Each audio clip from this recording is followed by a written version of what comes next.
hablaremos sobre la Revolución Industrial y la Revolución Rusa. Este trabajo está presentado por Luisa María Pongutá y Sofía Arévalo. Para empezar, tenemos que la Revolución Industrial, más que cualquiera de sus predecesoras, tiene unos íconos precisos que hacen parte del imaginario del siglo XIX, tales como los trenes, el reloj, los usos horarios, la luz eléctrica, la fotografía, entre otras. También la revolución industrial trajo consigo pues una serie de cambios culturales que se fueron arraigando en distintas culturas del planeta, y otros aspectos importantes como lo que hoy tenemos, como el internet, aviones, redes sociales, carros, etc. También es importante resaltar que la revolución industrial hay que entenderla como la hija de las revoluciones de la Ilustración y de la Revolución Científica. Fue entonces la Revolución Científica, la predecesora de la Revolución Industrial, la que dio paso a esta, debido a que con todas las transformaciones que esta surgió y obtuvo, las personas que querían utilizar esos conocimientos y basarlos en algo un poco más prácticos, crearon así la revolución industrial con una serie de cambios, procesos y objetos que dieron paso pues a un nuevo mundo. Otra característica clave de la revolución industrial fue la simbiosis entre el hierro y el carbón. También Adam Smith nos planteó que la riqueza podía crecer de forma ilimitada y esta no iba a depender exclusivamente de objetos como el oro, la plata o la canela, sino que estaba en el trabajo. Estas ideas, unidas a la invención del motor a vapor, multiplicaron la productividad a un ritmo nunca antes visto, creando la revolución industrial. Se puede creer que esta revolución se gestó en Europa continental, pero en realidad fue un movimiento británico. Todo esto surge en respuesta a un problema, la escasez de recursos. Gran Bretaña, si quería hacer crecer su economía, tendría que seguir talando muchos más árboles y esto estaba causando la deforestación de las islas. Entonces optaron la utilización del carbón, pero las minas solamente podían alcanzar cierta profundidad y se inundaba con facilidad. Todo esto fue lo que generó la creación del motor funcional de vapor, que funcionaba principalmente para mover una máquina que sacaba el agua de las profundidades de la mina.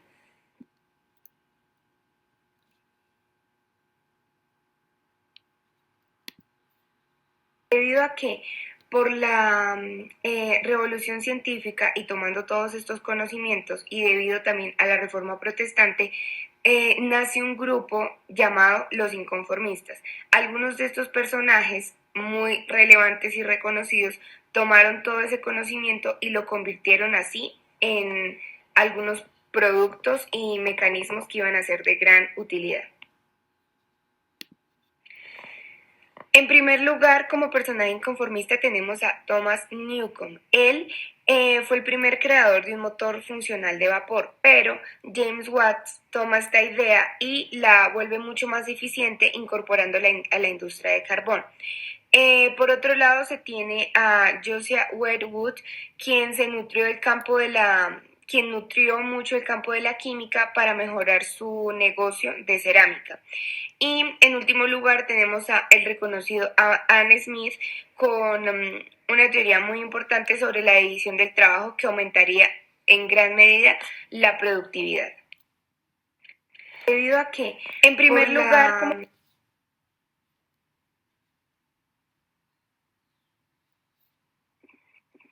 con todo esto se empieza a poner en práctica la línea de ensamblaje. Es mucho más sencillo si una persona se encarga de cada paso, así una persona hace todo el proceso completo. Entonces se mejoró de cierta manera la efectividad y productividad a la hora de crear un producto.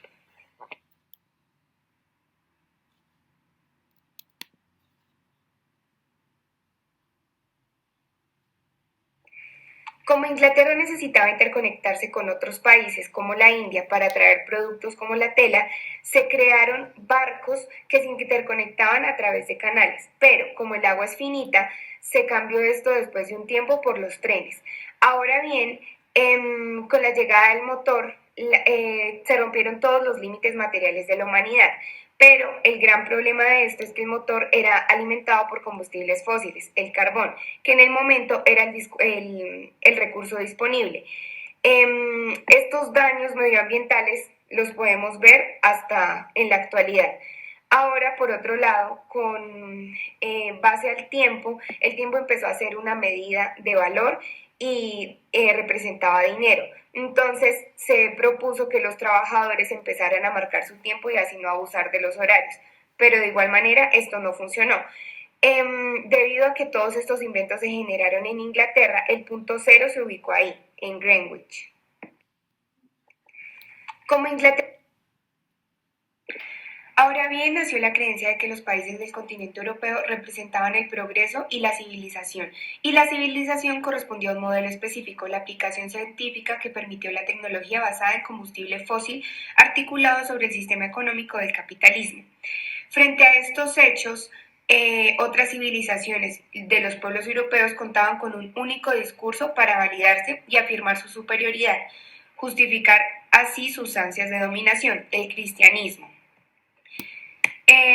Por otro lado, la revolución industrial hizo que por fin el continente europeo se convirtiera en el centro económico del mundo y así se construyó después del anterior un gran discurso colonial, el cual tendría un mayor impacto y mucho más duradero, la misión civilizadora. Esto dio paso a la era más cruenta del imperialismo, que alcanzó su cúspide en las primeras décadas del siglo XX. La misión de civilizar el mundo fue el motor del imperialismo europeo durante el siglo XIX, que no dejó casi ningún lugar sin someter en la tierra y se extendió prácticamente hasta el final de la Segunda Guerra Mundial.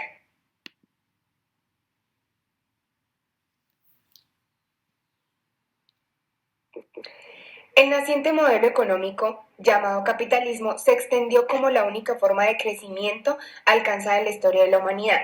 Era el único camino posible, llamado la industrialización. Por otro lado, tenemos que el capitalismo es un sistema económico creado en un mundo eurocéntrico, pero basado en la explotación de recursos de otros territorios, lo que sin lugar a dudas generó demasiada desigualdad. Este orden mundial implica que el capitalismo no es un fenómeno simplemente europeo, sino eurocéntrico. Favorece a países de Europa, pero se basa en una estructuración de la economía que involucra varios continentes. Partiendo de que las revoluciones de la Ilustración pusieron sobre la mesa la creencia de que las sociedades se podían cambiar y modelar según ciertos principios, de la revolución industrial nació la ideología del capitalismo, como el nuevo orden social de la modernidad. Y en oposición a este surgió el socialismo, que fue donde los planteamientos de Marx hicieron posible que este se volviera una ideología, es decir, una teoría política sobre cómo funcionaba la sociedad y cómo podría funcionar después de una revolución que transformara el mundo capitalista. Se pueden identificar ciertos patrones en todas las revoluciones, y la rusa no fue diferente en muchos sentidos, ya que Marx propuso que la tensión de la lucha de las clases fuera el motor de la historia, y es evidente que habrían unas tensiones que se acumularían en un reino en donde también sufrían cambios vertiginosos que produjo toda la industrialización. Rusia siempre fue un buen imperio o un gran imperio que se bebió y se alimentó de las ideas europeas y estuvo llena de protestas, revueltas y críticas sociales, en donde los bolcheviques fueron una facción que acogió la plataforma de manera tajante y otros sectores opositores del régimen de Nicolás II, que confiaron en el camino de las reformas para crear una sociedad con una buena participación política.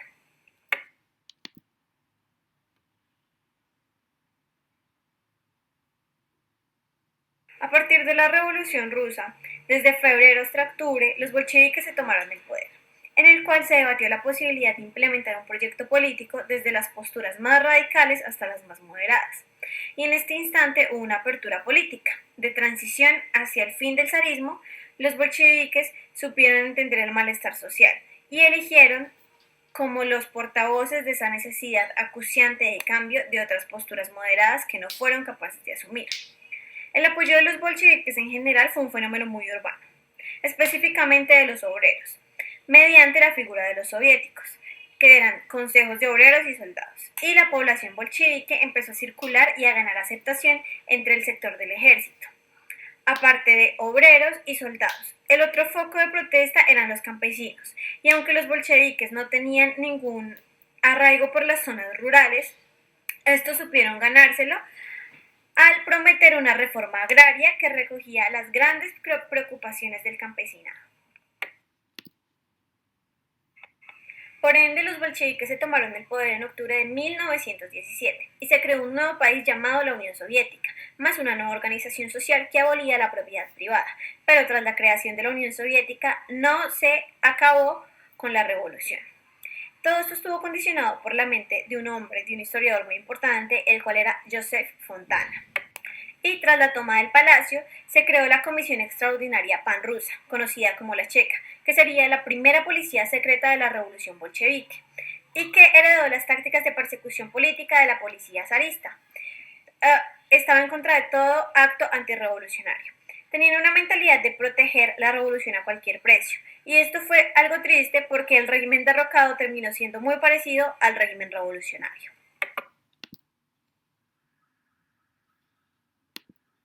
El Partido Comunista estableció el poder central, jerárquico y unipartidista. Dentro de esa única línea, los bolcheviques emergieron un individuo que acumuló suficiente influencia para aplastar cualquier tipo de oposición y lograr así tener un poder absoluto. La revolución dejó de ser más bien un experimento social y se transformó en un proyecto de poder personalista. Y esto se repite en la mayoría de las revoluciones políticas con figuras como Napoleón, Stalin, Mao Zedong y Fidel Castro, quien también estuvo presente en la descolonización africana. Este paso de la revolución a la dictadura no ha podido resolverse y nace sin duda de un afán de proteger la revolución ante cualquier costo, ante amenazas reales, pero asimismo se vuelven imaginarias. El Partido Comunista estableció el poder central, jerárquico. Aunque las revoluciones se construyen como rupturas, es imposible que estén exentas de continuidades, sobre todo en las formas de dominación que pueden tener mil rostros, pero siempre el mismo propósito. La Unión Soviética, aunque estructurada como una unión de repúblicas independientes, mantuvo grandes rasgos la unidad territorial de la Rusia zarista. Y Stalin realizó una política abierta de rusificación, en la cual estimuló la emigración de rusos a otras repúblicas soviéticas para imponer el idioma, la cultura, la identidad rusa como la identidad de la Unión Soviética, a pesar de que había mucho de la Rusia zarista. Como la Unión Soviética o la federalista es una unión de culturas diversas que abarcan desde Europa Central hasta Asia Central. Y un ejemplo importante es el caso de Cuba, que el grito de independencia y autonomía quedó sofocado con la necesidad del apoyo económico soviético, ya que a falta del autoabastecimiento de la isla y el bloqueo estadounidense, el destino quedó supeditado a una forma de dominación económica e ideológica al depender de la Unión Soviética.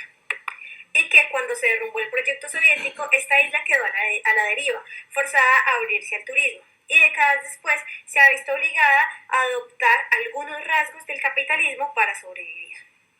Así que todos estos mundos que crearon las revoluciones marxistas jamás superaron la lógica de dominación, la agudización local, sino también la regional por la Guerra Fría.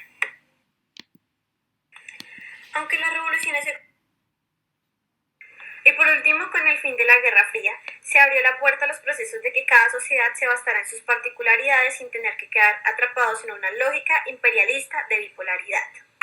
Y que esta autonomía de pensamiento político de cada sociedad tiene una limitación importante, que es la integración económica global.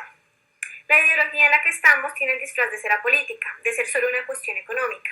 Por eso no importa si los gobiernos son de izquierda o de derecha, si son nacionalistas o la mezcla de muchas posturas. La integración económica planetaria del neoliberalismo se convirtió en una verdad indiscutida hasta hoy. Y aunque hubo bastante malestar en el año 2008 en esta crisis, se abrió un espacio para que las tendencias nacionalistas, que quizás con otros modelos económicos, el neoliberalismo sigue siendo una tendencia dominante. y ha permitido efectivamente el desarrollo tecnológico sin precedentes y una investigación casi que total, que posibilita el flujo de bienes, capital, información y también desde esto se ha generado una desigualdad sin